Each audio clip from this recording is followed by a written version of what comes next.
How do we sound? You sound marvelous. We've been using a cheap GMRS radio for a couple years now, but it has its limitations, namely the range, and they really aren't that powerful, coming in at only 5 watts. So we reached out to Midland Radio to see what they could do to help out, and they sent us the most powerful radio allowed by law. So stick around, because on this episode, we're going to cover how we installed it, how it's been working for us over the last 3 months, and why you might want to think about upgrading your existing, cheaper handheld radios. You know you're gonna dig this. Awesome. Inside the box, you're going to get the unit itself and some accessories like an adhesive mount for the mic and a small antenna that we won't be using in this install. Instead, we'll be using the optional ghost antenna, which doubles the output of the signal, and along with that, the universal lip mount. We'll link all of these products in the description below. Before you install, decide where you want to put it. A lot of people put the unit under the passenger seat, but I didn't want the cord coming across the front, and I didn't want to risk it getting wet someday. So we installed it on our existing overhead Molly panel from JCR Off-Road.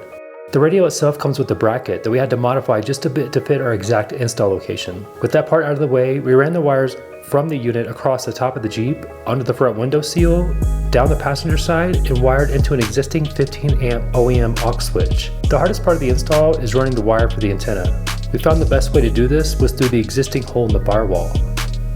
The end of the antenna that goes into the unit can be removed so that it fits through the hole a little bit easier. Before we ran the wires, we installed the antenna itself, which is pretty simple, involving just 2 small screws secured with a small Allen wrench. We ran the antenna wire from the firewall, up the driver's side, up the pillar, and across the top to connect to the unit itself. The entire installation process was pretty simple and didn't take very long at all. We're over 5 miles away right now, and we could hear you crystal clear through these radios. That's pretty awesome, especially for all the terrain. Yeah, the trees and the hills and everything else, and it came through perfectly. Overall, the design of the radio and the low profile antenna is pretty slick. It's very convenient to have all the controls built into the microphone itself, allowing you to stash the radio itself completely out of sight. It's got a ton of cool features like NOAA weather radio, USB-C charging, and being able to communicate with other Midland GMRS and FRS handhelds. We've been using this radio for the last 3 months, and we've got to say the difference between it and the handhelds are just night and day. Not just in terms of quality, but the signal itself. I have to admit, I was a little skeptical about the radio because the price difference between it and the handheld is pretty significant. Let's face it, we're never in those perfect conditions that products test their ranges in. The trails that we go on and places that we go vary wildly. So for us, communication is very important.